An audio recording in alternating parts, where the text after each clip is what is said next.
after struggling on the trail for many months, I finally decided to save up and buy a dropper post. Hopefully this will make my trail riding experience a lot better. So let's install it. Work less, ride more. Definitely. Okay, let's unbox it and see what's inside. This thing looks beautiful. So here's the OneUp Components Dropper Post. This is the 170 drop because I measured everything on my bike and this is the most I could fit. This thing looks amazing. And that's all that's inside the box. And then I got their remote as well, and it comes with the housing, the inner cable, and also comes with a pretty cool shim that I'll have to show you guys later. So here's everything that comes with the remote. It also comes with a 50mm shim, and this goes inside the dropper post, and it basically limits how high the post can go up. And the drop post is adjustable to 50mm. So if you have a 170mm drop post, it can go all the way down to a 120, and you can also cut this down to whatever size you want it to be. The remote also comes with the cable housing and inner cable.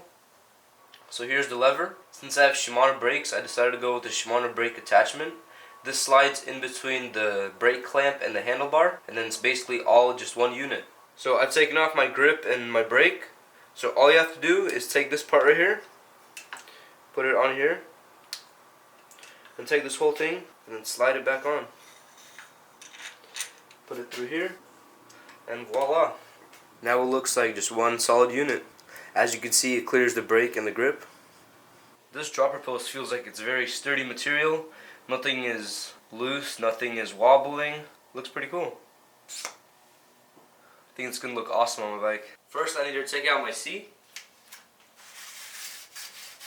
And then I'm going to route the cable housing through the seat tube. So my bike has a special opening for the internally routed dropper posts. If your bike doesn't have that, then you can get an externally routed dropper post. So here I've got the cable housing, and this is the only way that I figured out how to install it on my bike. Just go through there. This goes up, and then this goes into the opening. Then it just goes up into there. There it is. So the cool thing about this dropper post is that it has a little O-ring right here at the bottom where the actuator is. So you take that off, you put your cable head through this, and then you put your cable into here, and then you put your O-ring back, and then that holds everything in place.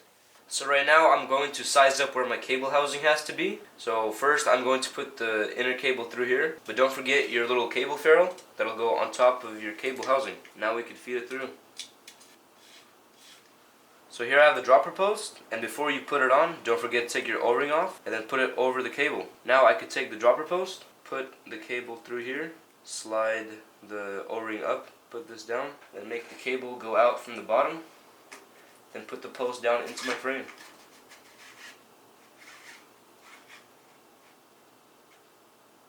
So right there is about where it's going to sit. So for the time being, I just hooked up the cable to the lever. I'm obviously going to cut this down, but just to see where I need to cut the cable, here's how it works. So now I'm going to take my seat off of the seat post and install it on the dropper post. And then, like this, yeah? Yeah, like that? So OneUp Components recommends around 250 to 300 psi in this post, and the air valve is right underneath the seat. It's just this little rubber cap that you pull off. There's the air valve. And as you guys can see, it's around 210 psi. So I'm just going to pump it up to around 250. There we go, 250. Having a hole in your seat is so much easier. Okay, come on.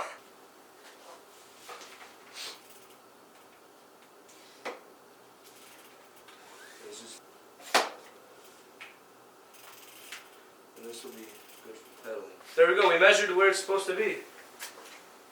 So after finding my perfect ride height, you have to measure where the cable is going to sit, and then you need to cut it. So it's going to be about like right there. So now I'm going to have to cut it right here. Now make sure that your cable housing has plenty slack, just so whenever you would be turning, it wouldn't be getting caught.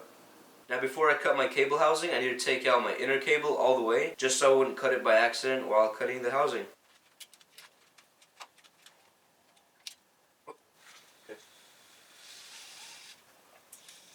Since I still don't have cable cutters, I'm just going to use my trusty Dremel, and I'm going to cut it against these pliers and make it nice and flush.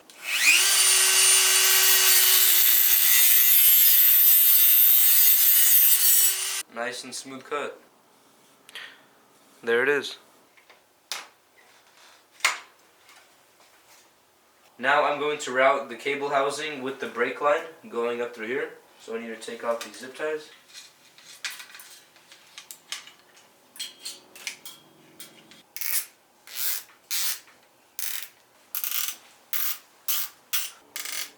Last thing that I need to do is put the cable through the lever, my cable ferrule. Now I have to route it through here.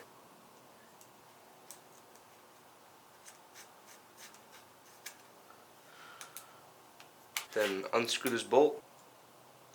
Put the inner cable right there. Now before I screw it in, I need to have a little bit of tension on here.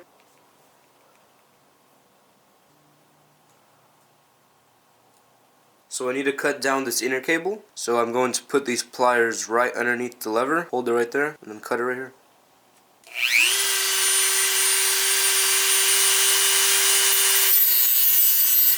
That's a clean cut.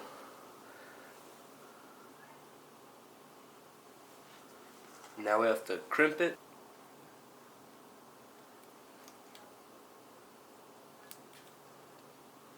And we're done. Damn, that looks so clean. Look at that. It's gonna feel nice. So to use this shim, all you have to do is raise your seat a little bit. Unscrew this collar. Then you put your post up all the way. So this thing would come out. So basically this shim makes the dropper post go from 170 millimeters down to 120 or 150 down to 100. And you could also cut this down to however many millimeters you need to take off. So if you have a dropper post sticking out all the way, you want to put it down to the travel. Right there. And then there's 3 specific slots where this shim slides into. If you wiggle it around a little bit, you can feel it and it slides down in. Next goes the bushing. On top of that, and then the collar. Now that that's on there, this post is only a 120 millimeter post. Guys, you know what I like more than bikes? Nutcrackers, look at that! Now that I finally installed my dropper post, it's time to go test it. Okay, let's go.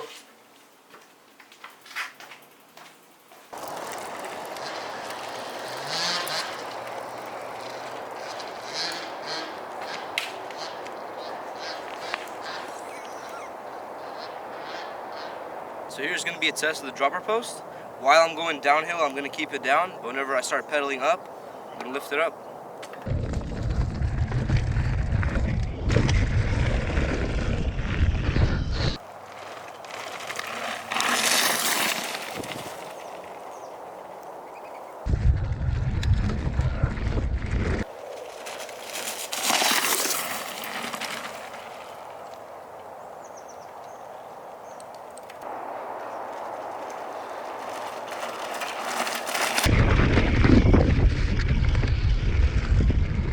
Wow! I'll be sure to update you guys if I have any issues with this post. And thank you guys so much for watching, and I'll see you in my next videos. Let's go home.